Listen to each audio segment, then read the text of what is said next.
Sebelum melakukan pendaftaran ke kantor KIP Aceh Tenggara, kandidat Rasa melakukan adat tepung tawar serta doa bersama untuk perjuangan menuju Bupati dan Wakil Bupati periode 2024 hingga 2029 mendatang. Kandidat Rasa saat melakukan pendaftaran ke kantor KIP diarak dengan menunggangi kuda serta diiringi ribuan massa yang antusias. Calon Bupati kandidat Rasa Raidin Pinim usai menyerahkan berkas pencalonan menyampaikan bahwa ia optimis memenangkan perhelatan politik menjadi Bupati dan Wakil Bupati. Dengan ribuan massa yang ikut serta dalam mengantar pasangan calon Bupati Rasa menjadi energi yang tak ternilai bagi kandidat Rasa untuk membangun Aceh Tenggara ke depan. Terima kasih rekan-rekan wartawan sekalian yang kami hormati dan kami muliakan.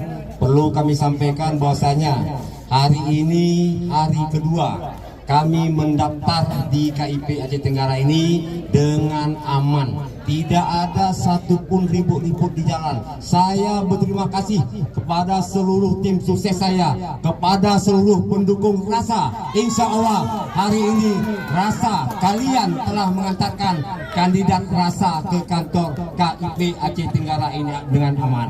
Amin. Insya Allah kedepannya pun kami mengharapkan agar situasi seperti ini bisa tetap berjalan dengan baik. Demikian yang dapat kami sampaikan, lebih dan kurang kami mohon maaf.